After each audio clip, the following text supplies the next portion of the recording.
इसका सीधा सीधा फायदा भारत में मैन्युफैक्चरिंग सेक्टर, निवेश और निर्यात को मिल सकता है।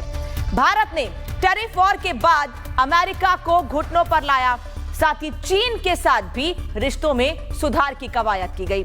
आखिर कैसे भारत ने अमेरिका के फैसले को मुनाफे में बदल दिया, इस रिपोर्ट में आपको दिखाते हैं।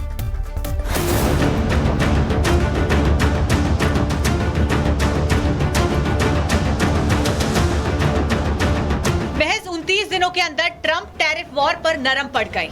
इन 29 दिनों में भारत की डिप्लोमेसी ने नई लकीर खींची। एक तरफ अमेरिका को आत्मनिर्भरता वाला पावर शो दिखाया, तो वहीं दूसरी तरफ चीन के साथ रिश्तों की बर्फ भी पिघलनी शुरू हो गई। बीते एक महीने में भारत ने अपनी फॉरेन पॉलिसी नॉन अलायंस से लेकर ऑल अलायंस तक की तरफ मोड़कर दुनिया को बड़ा संदेश दिया। भारत ने साफ किया कि उसकी प्रायोरिटी लिस्ट में कोई मुल्क नहीं, बल्कि भारत के किसान और नागरिक ही हैं। हमारे लिए अपने किसानों का हित सर्वोच्च प्राथमिकता है।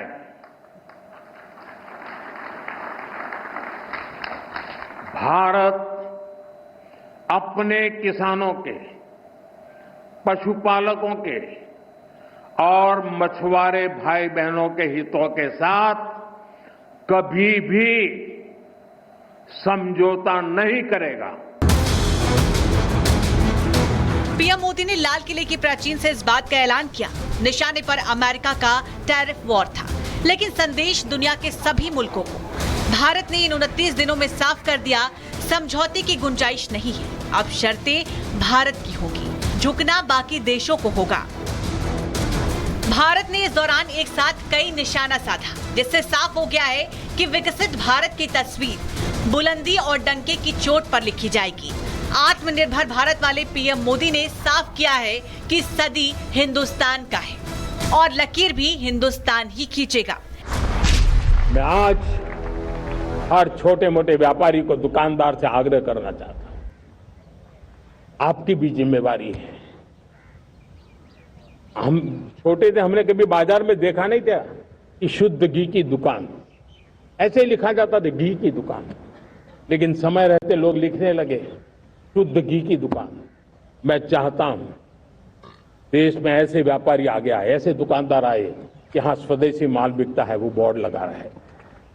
हम स्वदेशी का गर्व करने लगे। हम स्वदेशी मजबूरी में नहीं, मजबूती के साथ उपयोग करेंगे, मजबूती के लिए उपयोग करेंगे और जरूरत पड़ी तो औरों को मजबूर करने के लिए उपयोग करेंगे। ये हमारी ताकत होनी चाहिए, ये हमारा मंत्र होना चाहिए। एक तरफ भारत की ताकत के आगे ट्रंप ने सरेंडर किया, तो वहीं दूसरी तरफ चीन के साथ भी रिश्ते सुधरने लगे। भारत ने एक बार फिर आपदा को अवसर में बदला। पड़ोसी चीन के साथ व्यापार के दरवाजे धीरे धीरे ही सही फिर से खुलने लगे। दरअसल अमेरिका और यूरोप से चीन का तनाव बढ़ रहा है, जिसकी वजह से भारत को व्यापार बढ़ाने का मौका अच्छा मिल गया है। एक रिपोर्ट के मुताबिक बीते कुछ सालों में 200 से अधिक चीनी कंपनियों ने भारत में कारोबार शुरू करने की अनुमति मांगी है। अगर ऐसा होता है तो भारत में बड़े पैमाने पर निवेश बढ़ेगा, जिसका फायदा रोजगार और इकोनॉमी को मिलेगा। एक तरफ चीन के साथ रिश्ते सुधरने की उम्मीद है, तो वहीं दूसरी तरफ अमेरिका के साथ भी ट्रेड डील के संकेत मिलने लगे हैं। Well, I don't think there's any need to panic. We should allow the negotiations to happen.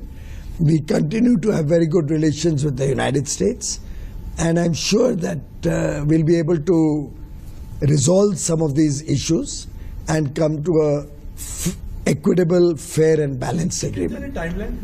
No, there's never a timeline in negotiation. You should do it patiently because you are working for a long term.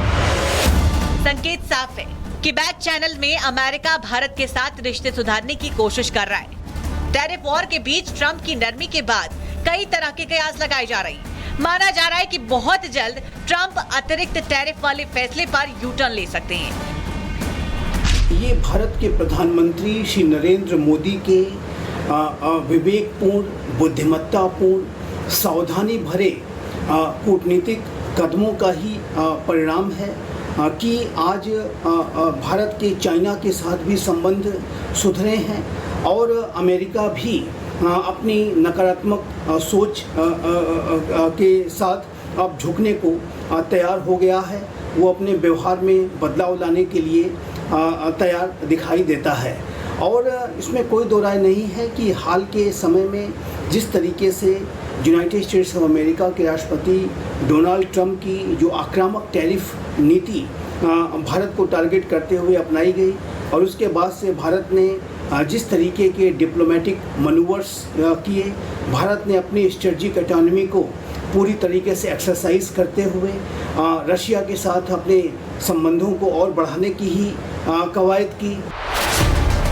America अगर tariff वापस लेता है तो trade deal पर सहमति बनती है, तो भारत के लिए अपना बाजार खोलने का ये शानदार मौका है। Bureau report, Republic Bharat. और ट्रंप ने भारत के खिलाफ जो टैरिफ वॉर शुरू किया था, भारत ने अपनी कूटनीति से उस आपदा को अवसर में बदल लिया है। कैसे भारत ने इस आपदा को अवसर में बदला है, अब ये आपको समझाती हूं। जब अमेरिका ने चीनी सामान पर भारी टैरिफ लगाए, तब अमेरिकी कंपनियों ने वैकल्पिक सप्लायर तलाशने शुरू कर दिए। इससे भारत के लिए टेक्सटाइल, केमिकल, इंजीनियरिंग, गुड्स और एग्रीकल्चर एक्सपोर्ट करने के मौके बढ़ गए। इसके अलावा कई ग्लोबल कंपनियां अब सिर्फ चीन पर निर्भर नहीं रहना चाहती हैं। चाइना +1 यानी रणनीति के तहत भारत को एक नया मैन्युफैक्चरिंग हब बनाने के प्रयास अब और ज्यादा बढ़ा दिए गए हैं। साथ ही अमेरिका और यूरोप की कंपनियां जो चीन में निवेश करने से बच रही हैं, वो भारत में विकल्प देख रही हैं। इससे भारत को FDI में इजाफा होगा। जैसे एप्पल ने चीन से बाहर निकलकर भारत में आईफोन प्रोडक्शन को बढ़ाया है। और भारत को कैसे फायदा होगा, ये और बता देती हूं आपको। ग्लोबल ट्रेड टेंशन के चलते भारत को मौका मिला मेक इन इंडिया और आत्मनिर्भर भारत अभियानों को प्रमोट करने का, जिसके बाद लंबे समय से खुद पीएम मोदी लगातार करते आ रहे हैं और देश के लोग भी उस बात को बढ़ावा देते हैं, पीएम की बात को मजबूत करते हैं और स्वदेशी अपनाने की बात करते हैं। अमेरिका और यूरोपियन यूनियन भारत के साथ फ्री ट्रेड एग्रीमेंट्स को और तेजी से आगे बढ़ा सकते हैं ताकि चीन के मुकाबले सप्लाई को और मोड़ सकें। तो भारत ने किस तरह से जो दिक्कतें, अमेरिका ने चुनौतियां भारत के सामने लाने की कोशिश की थी, भारत ने उसको कैसे अपने फेवर में लाया, ये आपको बता देती हूं। खैर, ये पहली बार नहीं है जब ट्रंप अपने फैसले पर पछताए हो।